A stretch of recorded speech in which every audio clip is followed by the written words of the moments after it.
Hi friends, it's Chrissy, and I am working on a multicolor copper plate etching today. In case you clicked on this video and you don't know what copper plate etching is, let me give you the quickest summation that I can.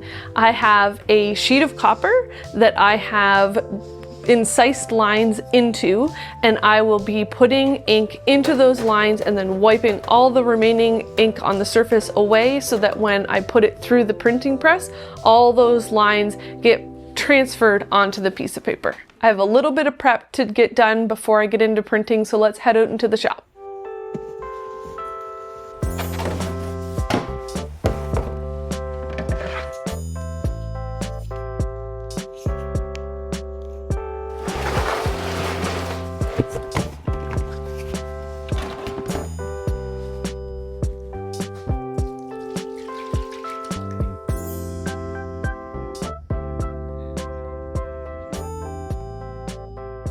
All right, so we're in the shop and I am getting ready to finally print the edition of Etchings that I had made when we were at ZMAs. I've been putting this off because I needed to make a jig and I knew I needed to mix colors, and all of those things felt like I wanted to avoid them, but not today. Today we are going to make it and I am very, very excited.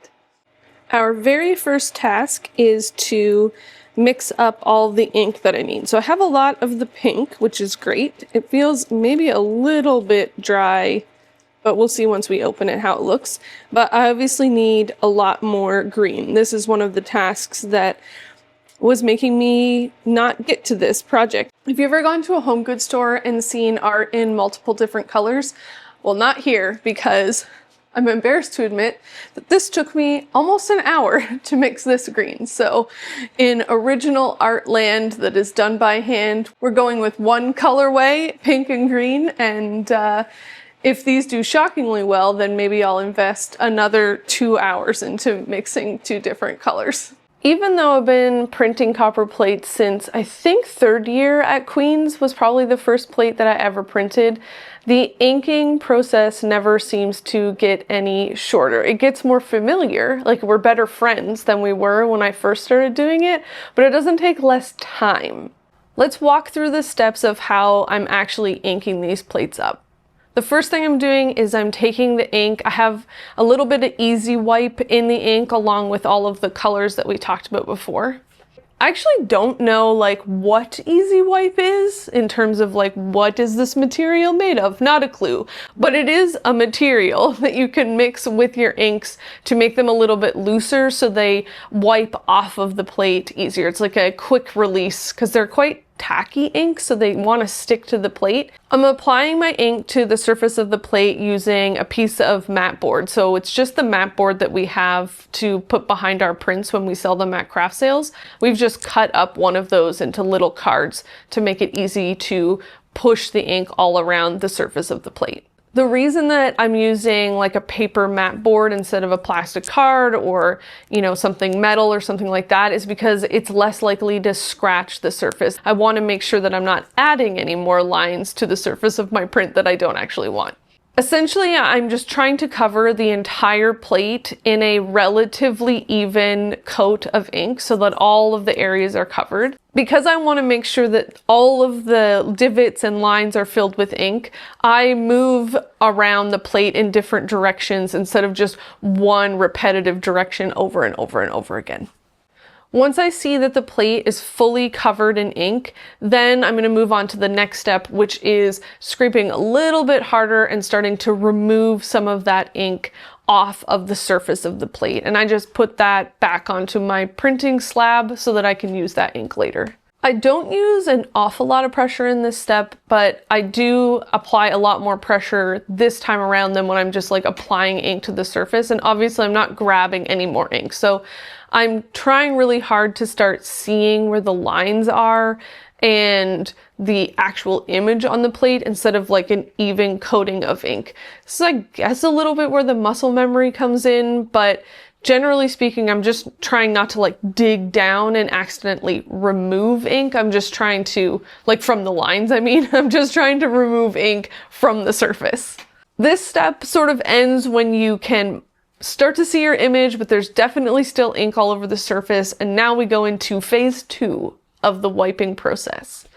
which is using tarlatan. Tarlatan is just like a mesh cloth. You can use cheesecloth too. Starching it is a good idea if you're going to go that route.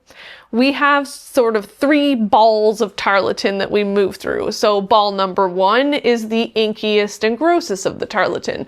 Ball number 2 is medium gross, and ball number 3 is relatively clean. Nothing's like perfectly clean, but relatively clean. Each of the tarlatans are more or less used the exact same way. You're sort of scrunching them up into a ball, and you're putting them onto the surface of your plate, and you're twisting it around and wiping off that ink. And you keep opening and closing the ball again so that you're moving to cleaner and cleaner spots on the tarlatan. I wish that I had a really precise way that I measure any of this, but it generally is like by feeling, by look, by, you know, each plate is kind of different. But for this process, I'm usually just trying to get the plate as clean as possible, where I'm seeing a lot more of that copper, but I'm also seeing that the lines and the aqua tint are still holding ink. I don't want to go so far with the tarlatan that I start taking too much ink away. And I'm being pretty gentle with my wiping here. I'm not pressing super hard with the tarlatan. I'm just kind of like gently wiping it across the surface of the plate. The first tarlatan is going to remove the bulk of that extra ink.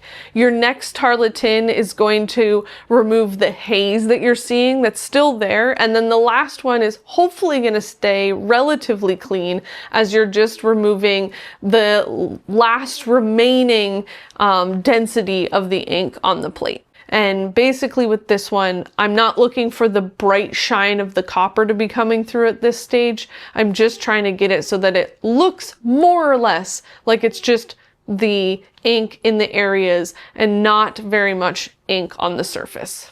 And now we're moving on to phase 3. Well, my phase 3 of the process.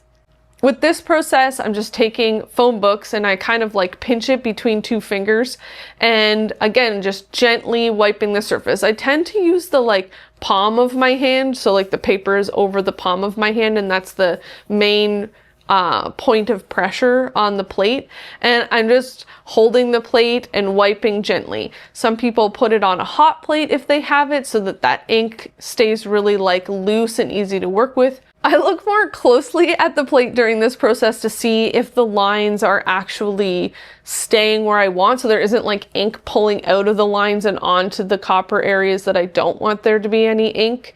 And I'm trying to get the copper relatively shiny. I don't get it super shiny like you would with a palm wiping, but it's more shiny than it was before. And at this stage, I'm also wiping all of my edges. So I do that with the newsprint, and then I also come in with a cloth and wipe all of my edges so I don't have any ink kind of gooping up along the edge when I run it through the press. And that is my inking process.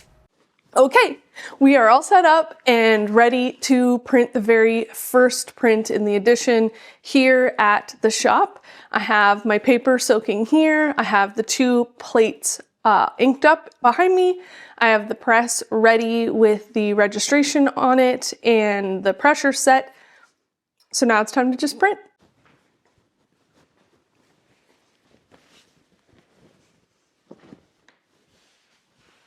The first thing I have to do is blot this paper that's been soaking. I'm a little too short to stand on my tippy toes.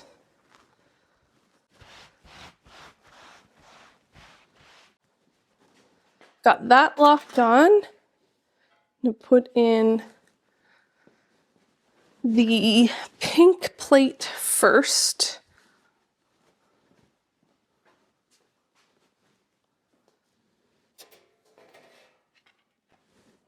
So, oops, don't go under it.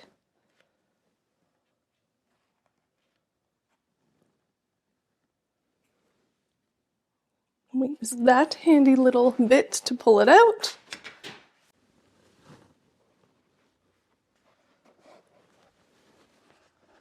Realizing that I had Kyle the last time I did this.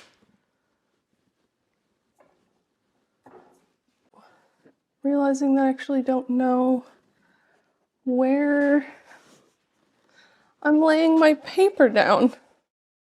Hold on, hold on, hold on.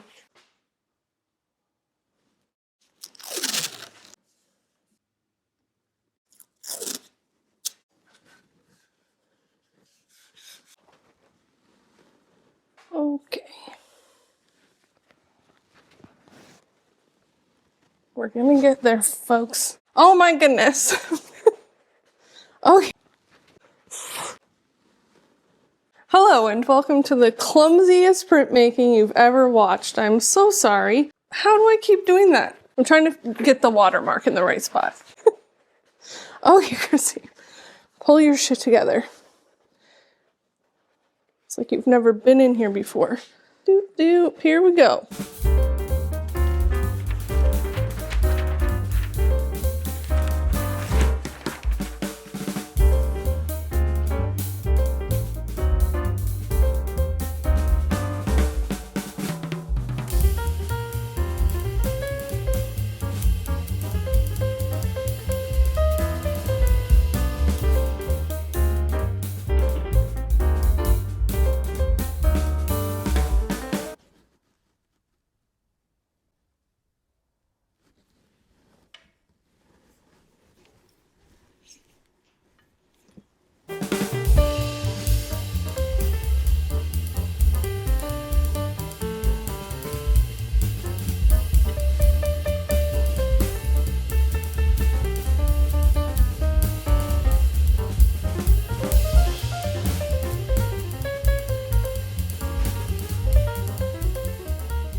So here we have the first layer. We can see some areas that could have been wiped better, but I'm gonna take it out, put the next color in, hope that Kyle doesn't come in here and smash the door into the tripod. Take our jig, butt it into that, take our plate, butt it into here, make sure everything is lined up. Take this out.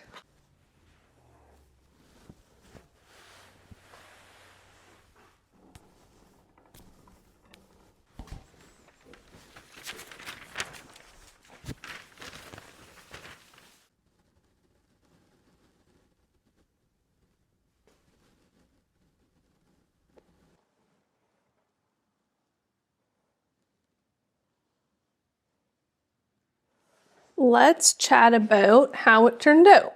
In general, I think it turned out very well. So this is the plate from today that I just did. You can see that the edges lined up really nice. I mean, we have some junk here, but I think that's just from bad wiping, not from registration. We are a little out over here, but that's because of the plate itself being not exactly perfect. Pretty happy. So this was from today, and this was the one of the ones I pulled at ZMAs. Most of the plants in the print are, I think, kind of rainforest plants, like really leafy plants. A lot of leaves, big leaves, long leaves. Almost everything I'm pretty sure that I drew was leaf-based. There wasn't a lot of actual flowers. It was just different types of leaves with different textures on top of them, different edges. Yeah, I think that's probably kind of an interesting part about this print by comparison to a lot of the other like nature-based work that I've been doing, which generally speaking focus on like flowers themselves and not the leaves and stems and stalks of flowers or plants. Would never describe myself as like a nature person. Like I don't like camping, and like hiking is fun, but it's not something I do on my pastime. But gardens and like florals and being outside, I've always loved. Like thinking about gardens, I think so much about my mom and her gardens and my grandma's and their gardens. So I just have always loved, I guess, cultivating natural spaces. When Kyle and I were in Massachusetts, we went to the botanical gardens at Smith's College. I just fell in love with this one space. You're kind of like walking through almost a jungle type space. I'm not sure. It was gorgeous though. And so I took a lot of photos and I started doing sketches based on that. I don't know, it was just like kind of magical. It felt magical being in there. On top of that though, the shapes and the negative space that happens when you're looking or kind of cropping in on natural spaces really make me think of abstract compositions, because if you are looking at the pockets between the leaves and the flowers and the way things look when you kind of squint and blur out the edges around, there's a lot in there that feels like what I love about abstract painting. That was something within this greenhouse that really caught my eye and got me excited to use that as like source material for this etching. I feel like there's these two parts of my brain, one that just loves abstraction, like I had done in work during my undergrad, and that I really want to go back to. But then there's this other part of my brain that really loves still life and florals, and they always feel like they're like fighting each other, like they don't know how to exist together. And one makes me feel like a fine artist and the other one makes me feel like an illustrator. And I feel, I don't know, like uncomfortable about those two positions, I guess. And I'm trying to work through that. This print feels a little more like an amalgam of both. So it is based on botanicals, but it also feels like it holds some of those abstract forms and shapes and composition that I loved in my paintings. I don't know if I can keep bringing these things together, but it's something that I'm figuring out with my work, I guess. For the past few years now, I feel like, I feel like a broken record. I know I've said this multiple times in lots of other videos, that I'm in this searching phase. Like I'm searching for what I want to be doing in my studio practice ongoing. This year I've been just like wanting to play around with a lot of different printmaking processes to figure out what elements about each of them I really enjoy and maybe which one feels like the one I want to be doing a lot more in. This plant has leaves that I keep smacking. To wrap up, let's think of some of the successes. Really loved working on a large copper plate.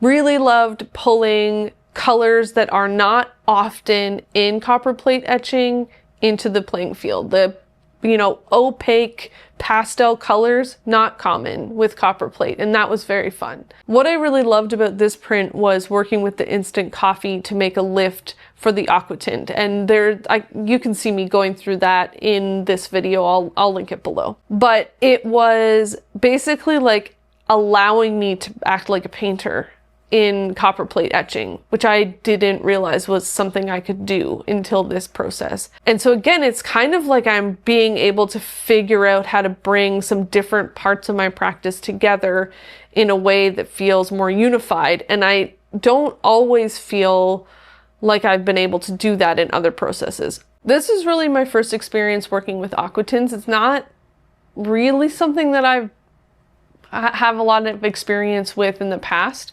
especially not to this scale and to this level. So having so much of the plate being an aqua tint, having all different stages of aqua tint on one plate. And that was a big challenge because it's not something that I have a good feel for what it looks like when it's wiped correctly. I was gauging a lot of when is this ready to go onto the press by the areas that I knew were fully just open flat copper that I wanted to be holding no ink. And then also looking at the aqua tints to see if across the plane of aqua tint, does it look even? So I know that some of my aqua tints were a bit longer of an etch and some of them were shorter, which means that some are a lighter aqua tint and some of them are a darker aqua tint. But across that, does the ink look even in uniform, or is there like sort of splotchy areas that don't look okay? And that was how I was gauging whether or not I was ready to go onto the press to print the plate. Areas that I would make adjustments in the future. Liz at ZMAs kept telling me to add more transparent base to my colors so that they would create more colors, and I definitely think she was right. And so if I print these 2 plates again, or if I make a new edition of multicolor plates, I'm definitely going to make my inks less opaque white and a little bit more translucent so I can beef up the range of colors and tones. I also feel like I would probably work smaller because this just took such an extremely long time to do, and it was awesome because it was done in a residency and it was, you know, to experiment and explore. So I'm definitely happy with these large plates, but they just took so long to print, and if I want to keep doing this, I think making smaller plates so that I can do more runs and have a larger edition is probably the way to go.